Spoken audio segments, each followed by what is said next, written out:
नमस्कार दोस्तों, स्वागत है आप सभी का हमारे भक्ति कहानी चैनल पर। आज आप जानेंगे अहोई अष्टमी कब है, अहोई अष्टमी की पूजा विधि क्या है और शुभ मुहूर्त क्या है। अहोई अष्टमी का व्रत माताएं अपनी संतान की लंबी आयु के लिए रखती हैं। इसे अहोई आठे के नाम से भी जाना जाता है। तो चलिए जानते हैं इस साल अहोई अष्टमी व्रत कब है, किस तारीख को है, इसकी पूजा विधि और शुभ मुहूर्त क्या है। इन सब की जानकारी आज आपको इस वीडियो में मिलेगी। अहोई अष्टमी का व्रत कार्तिक कृष्ण पक्ष की अष्टमी तिथि को रखा जाता है। यह तिथि इस साल 24 अक्टूबर को से लेकर 25 अक्टूबर तक रहेगी। उदय तिथि के अनुसार अहोई अष्टमी व्रत 24 अक्टूबर को रखा जाएगा। ये व्रत माताएं उषा काल से लेकर यानी कि सुबह से लेकर गोधूली बेला तक रखती हैं। व्रत का पारण शाम को तारों को देखकर किया जाता है। कुछ माताएं अहोई अष्टमी व्रत चंद्रमा के दर्शन करके खोलती हैं। चलिए आपको बताते हैं कि आज अहोई अष्टमी व्रत कैसे किया जाता है, इसकी पूजा विधि, सामग्री की लिस्ट, कथा, मंत्र, आरती और शुभ मुहूर्त क्या रहेगा। अहोई अष्टमी पूजा का मुहूर्त जो रहेगा वो 24 अक्टूबर की शाम 5:42 से लेकर शाम को 6:49 तक रहेगा। अहोई अष्टमी पर तारे निकलने का समय जो रहेगा वो शाम को 6:06 का है। अहोई अष्टमी के दिन चंद्रमा किस समय उदय होएगा ये भी जान लेते हैं। इस दिन चंद्रमा के निकलने का समय रात को 11:55 का है। अहोई अष्टमी को ही राधा कुंड स्नान का मुहूर्त भी होता है। इस दिन अहोई अष्टमी पर राधा कुंड स्नान का मुहूर्त जो है 24 अक्टूबर की रात 11:38 से देर रात 12:29 तक रहेगा। भक्तों, अहोई माता कोई और नहीं, अहोई माता देवी पार्वती का ही एक रूप माना जाता है। लोग इन्हें संतान की रक्षा करने और उत्तम स्वास्थ्य प्रदान करने के लिए पूजा करते हैं। आइए अब जानते हैं कि अहोई अष्टमी के दिन राधा कुंड स्नान का क्या महत्व रहता है।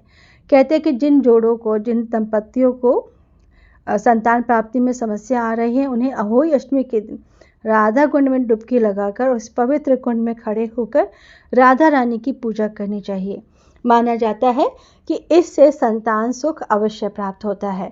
इसी मान्यता के कारण हर साल अहोई अष्टमी के दिन कई शादीशुदा जोड़े एक साथ रात में राधा कुंड के पवित्र जल में डुबकी लगाते हैं। अहोई अष्टमी की पूजा के लिए आप अष्टमी के दिन सुबह स्नान आदि से निवृत्त होकर अहोई माता के सामने व्रत का संकल्प लें। फिर एक गेरू से अहोई माता का चित्र बनाएं या आप चाहें तो बाजार से भी अहोई माता का चित्र ला सकते हैं। फिर सूर्यास्त के बाद तारे निकलने पर अहोई माता की पूजा करें। आप पूजा के लिए अहोई माता के सामने पहले घी का दीपक जलाएं, फिर एक कटोरी में चावल, मूली, सिंघाड़ा आदि चीज़ें पूजा में रखें। विधि विधान से पूजा करने के बाद अहोई अष्टमी की व्रत कथा सुने या सुनाएं। अहोई अष्टमी की सुबह पूजा करते समय एक लोटे में पानी और उसके ऊपर करवे में पानी रखते हैं। शाम के समय अहोई माता की विधि विधान से पूजा करके कथा सुनी जाती है। लोटे के पानी से ही शाम को चावल के साथ तारों को अर्घ्य दिया जाता है। अहोई पूजा में चांदी की अहोई बनाई जाती है जिसे स्याहू कहते हैं। स्याहू की भी आप पूजा रोली, अक्षत, दूध और भात से किए जाने की परंपरा है। कहते हैं कि जो अहोई अष्टमी के दिन कलश भर के रखते हैं आप जल का एक, वो दिवाली तक रखते हैं और दिवाली के दिन आप अपने घर में जब सुबह साफ सफाई कर लेते हैं तो उस जल से पूरे घर को पवित्र किया जाता है, पूरे घर में वो जल छिड़का जाता है। इसके बाद गेहूं के 7 दाने और साथ में दक्षिणा के लिए कुछ पैसे अपने हाथ में ले लें।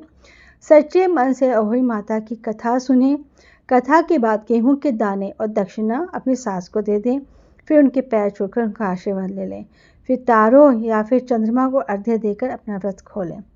कुछ लोग कहानी सुनने के समय जो गेहूं के 7 दाने लिए हुए होते हैं उनको जब चंद्रमा या तारों को अर्घ्य देते हैं तो उस पानी में, उस कलश के जल में डालकर उसका अर्घ्य देते हैं।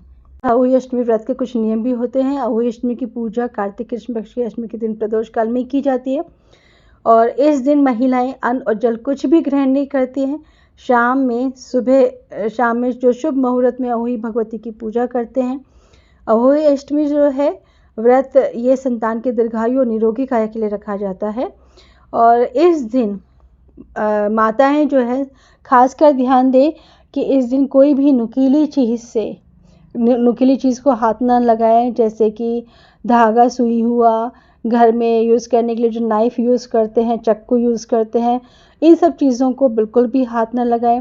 इस दिन किसी भी पेड़ पौधे को काटें नहीं, कोई भी मिट्टी नहीं खोदें और इस दिन जो है किसी का भी दिल नहीं दुखाना चाहिए। किचन में काम करते हैं, सब साग सब्जी जो भी काटते हैं, इस दिन नहीं काटे अपने हाथ से, किसी से कटवा कर रख लें।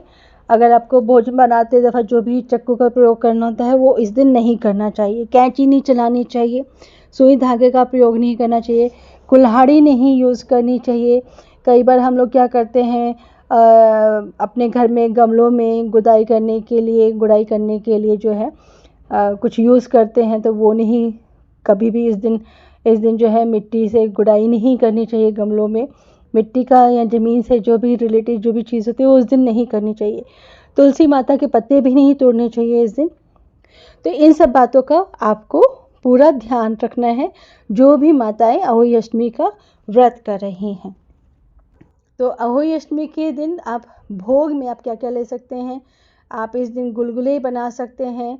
आटे के जो गुलगुले बनाए जाते हैं, मीठे गुलगुले बनाए जाते हैं, वो माता को बहुत पसंद होते हैं। अहोई माता को कहते हैं कि इसका भोग लगाने से संतान को तरक्की की प्राप्ति होती है। दूध और दही का भोग लगाना चाहिए अहोई अष्टमी के दिन। अहोई माता को दूध और दही का भोग लगाने से माता बहुत प्रसन्न होती है। इससे संतान को करियर में बहुत लाभ मिलता है। पूड़ी और मालपुए का भोग लगाना चाहिए माता रानी को। इसका भोग लगाने से संतान को स्मृति मिलती है। और बताशे जो होते हैं, बताशे का जरूर भोग लगाना चाहिए। इसका भोग लगाने से माता पार्वती खुश होती हैं। संतान की प्राप्ति के लिए ये भोग सबसे उत्तम माना जाता है। तो इस तरह से आप माता के भोग के लिए ये सब चीज़ें बना सकते हैं। तो माता का जब आपने भोग लगा दिया है, पूजा कर ली है, तो सबसे पहले पूजा करने के बाद, भोग लगाने के बाद आपको कथा जरूर सुननी चाहिए अहोई अष्टमी की। आइए अब सुनते हैं अहोई अष्टमी की व्रत कथा। एक नगर में एक साहूकार रहा करता था। उसके 7 लड़के थे। एक दिन उसकी स्त्री खदाने में मिट्टी खोदने के लिए गई और ज्यों ही उसने जाकर वहां कुदाली मारी, त्यों ही सेही के बच्चे कुदाल की चोट से सदा के लिए सो गए। इसके बाद उसने कुदाल को स्याहों के खून से सना देखा तो उसे सेही के बच्चे मर जाने का बड़ा दुख हुआ, परंतु वह विवश थी क्योंकि यह काम उससे अनजाने में ही हो गया था। इसके बाद वह बिना मिट्टी लिए ही खेद करती हुई अपने घर आ गई और उधर जब से ही अपने घुड़काल में आई तो उसने अपने बच्चों को मरा देखकर नाना प्रकार से विलाप करने लगी और ईश्वर से प्रार्थना की कि जिसने मेरे बच्चों को मारा है उसे भी इस प्रकार का कष्ट होना चाहिए। तत्पश्चात से ही के श्राप से सेठानी के 7 लड़के एक ही साल के अंदर समाप्त हो गए, अर्थात मर गए। इस प्रकार अपने बच्चों को असमय काल के मुंह में समाये जाने पर सेठानी इतने दुखी हुए कि उन्होंने किसी तीर्थ पर जाकर अपने प्राण गंवा देना उचित समझा। इसके बाद वे घर छोड़कर पैदल ही किसी तीर्थ की ओर चल दिए और खाने की ओर कोई ध्यान न देकर जब तक उसमें कुछ शक्ति और साहस रहा तब तक वे चलते रहे, और जब वे पूर्णतया अशक्त हो गए और तो अंत में मूर्छित होकर गिर पड़े। उनकी ऐसी दशा देखकर भगवान करुणा सागर ने उनको मृत्यु से बचाने के लिए उनके पापों का अंत किया और इसी अवसर में आकाशवाणी हुई कि हे सेठ, तेरी सेठानी ने मिट्टी खोदते समय ध्यान न देकर सेही के बच्चों को मार दिया था। इसके कारण तुम्हें अपने बच्चों का दुख भोगना पड़ा। यदि अब पुनः घर जाकर तुम मन लगाकर गौ की सेवा करोगे और अहोई माता अजगता देवी का विधि विधान से व्रत आरंभ कर प्राणियों पर दया रखते हुए स्वप्न में भी किसी को कष्ट नहीं दोगे तो तुम्हें भगवान की कृपा से पुनः संतान का सुख प्राप्त होगा। इस प्रकार आकाशवाणी सुनकर सेठ सेठानी कुछ आशंसित हुए और भगवती देवी का स्मरण करते हुए घर की ओर चल दिए। इसके बाद श्रद्धा भक्ति से न केवल अहोई माता का व्रत अपितु गौ माता की सेवा करना भी उन्होंने आरंभ कर दिया और जीवों पर दया भाव रखते हुए क्रोध और द्वेष का सर्वथा परित्याग कर दिया। ऐसा करने के पश्चात भगवान की कृपा से वे सेठ सेठानी 7 पुत्र वाले होकर अगणित पुत्रों सहित संसार में नाना प्रकार के सुखों को भोग कर अंत में स्वर्ग को प्राप्त हुए। जय बोलो अहोई माता की। अहोई माता सब पर अपनी कृपा करे, सबके बच्चों की रक्षा करे, सबकी संतानों की रक्षा करे। जय अहोई माता। आइए अब सुनते हैं अहोई माता की दूसरी कहानी। एक साहूकार था जिसके 7 बेटे 7 बहुएं तथा एक बेटी थी। दिवाली से पहले कार्तिक बदी अष्टमी को सातों बहुएं अपनी इकलौती नंद के साथ जंगल में खदान मिट्टी खोद रही थी। वहीं स्याहू की मांद थी। मिट्टी खोदते समय नंद के हाथ से सेई का बच्चा मर गया। स्याहू माता बोली कि मैं तेरी कोख बांधूंगी। तब नंद अपनी सातों भाभियों से बोली कि तुम में से मेरे बदले अपनी कोख बंधवा लो। सब भाभियों ने अपनी कोख बंधवाने से इनकार कर दिया, परंतु छोटी भाभी सोचने लगी कि यदि मैं कोख नहीं बंधवाऊंगी तो सासू जी नाराज होंगी। ऐसा विचार के बदले में छोटी भाभी ने अपनी कोख बंधवा ली। इसके बाद जब उससे जो भी लड़का होता वो 7वें दिन मर जाता। एक दिन उसने पंडित जी को बुलाकर पूछा, मेरी संतान 7वें दिन मर क्यों जाती है? तो पंडित जी ने कहा, तुम सुराही गाय की पूजा करो। सुराही गाय स्याऊ माता की भाईली है, वह तेरी कोख छोड़े तब तेरा बच्चा जिएगा। इसके बाद वे बहु प्रातःकाल उठकर चुपचाप सुराही गाय के नीचे सफाई आदि कर जाती। गौ माता बोली कि आजकल कौन मेरी सेवा कर रहा है, सो आज देखूंगी। गौ माता खूब तड़के उठी, क्या देखते कि साहूकार के बेटे की बहू उसके नीचे सफाई आदि कर रही है। गौ माता से बोली, मैं तेरी सेवा से बहुत प्रसन्न हूँ, इच्छा अनुसार जो चाहे सो मांग ले। तब साहूकार की बहू बोली, साहू माता तुम्हारी भाईली है और उसने मेरी कोख बांध रखी है, सो मेरी कोख खुलवा दो। गौ माता ने कहा, अच्छा। अब तो गौ माता समुद्र पार अपनी भाईली के पास उसको लेकर चली। रास्ते में कड़ी धूप थी, सो वे दोनों एक पेड़ के नीचे बैठ गई। थोड़ी देर में एक सांप आया और उसी पेड़ पर गरुड़ पंखनी का बच्चा था। सांप उसको डसने लगा। तब साहूकार की बहू ने सांप मारकर ढाल के नीचे दबा दिया और बच्चे को बचा लिया। थोड़ी देर में गरुड़ पंखनी आई तो वहां खून पड़ा देखकर साहूकार की बहू के नीचे चोंच मारने लगी। तब साहूकार ने बोले कि मैंने तेरे बच्चे को नहीं मारा, बल्कि सांप तेरे बच्चे को डसने आया था, मैंने तो उससे तेरे बच्चे की रक्षा की है। यह सुनकर गरुड़ पंखनी बोली कि मांग तो क्या मांगती है? वह बोली, 7 समुद्र प्यार साहू माता रहती है, हमें तो उनके पास पहुंचा दे। तब गरुड़ पंखनी ने दोनों को अपनी पीठ पर बैठाकर स्याऊ माता के पास पहुंचा दिया। स्याऊ माता ने देखकर बोली कि आ बहन, बहुत दिनों में आई हो। फिर कहने लगी कि बहन, मेरे सिर में जूं पड़ गई है। तब सुरही के कहने पर साहूकार की बहू ने सलाई से उसकी सारी जूहें निकाल दी। इस पर स्याऊ माता प्रसन्न होकर बोली, तूने मेरे सिर में बहू सलाई डाली है, इसलिए तेरे 7 बेटे उस बहू होंगी। वह बोली, मेरे तो एक भी बेटा नहीं है, 7 बेटे कहाँ से होंगे? स्याऊ माता बोली, वचन दिया है, वचन से फिरूं तो धोबी के कुंड पर कंकरी हूँ। तब साहूकार की बहू बोली, मेरी कोख तो तुम्हारे पास बंद पड़ी है। यह सुन स्याऊ माता बोली कि तूने तो मुझे ठग लिया, मैं तेरी कोख खोलती तो नहीं, परंतु अब खोलनी पड़ेगी।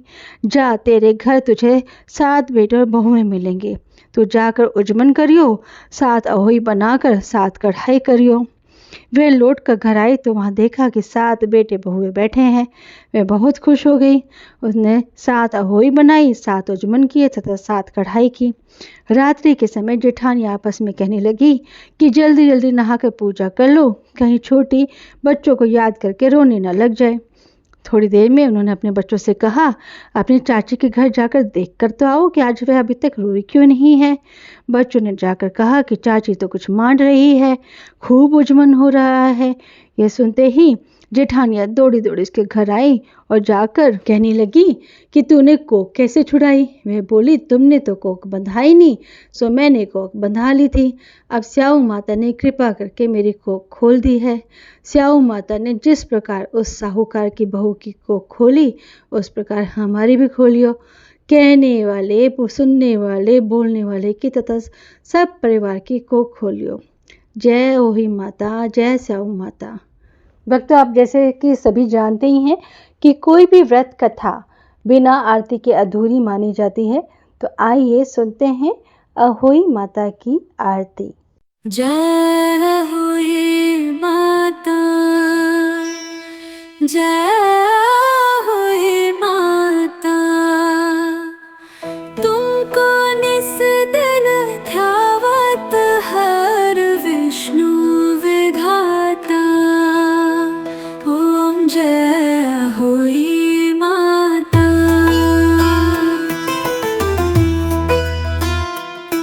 बाहमणि रुद्राणी कमला तू ही है जग चंद्रमा धावत नारद ऋषि गाता, ओम जय होई माता।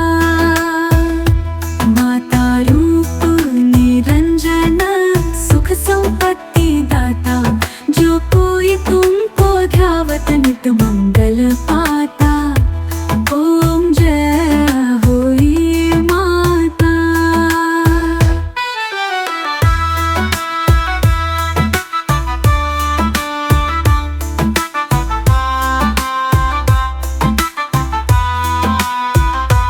तू ही पाताल बसंती, तू ही है शुभदाता, कर्म प्रभाव प्रकाशक जगनिधि से त्राता, ओम जय होई माता।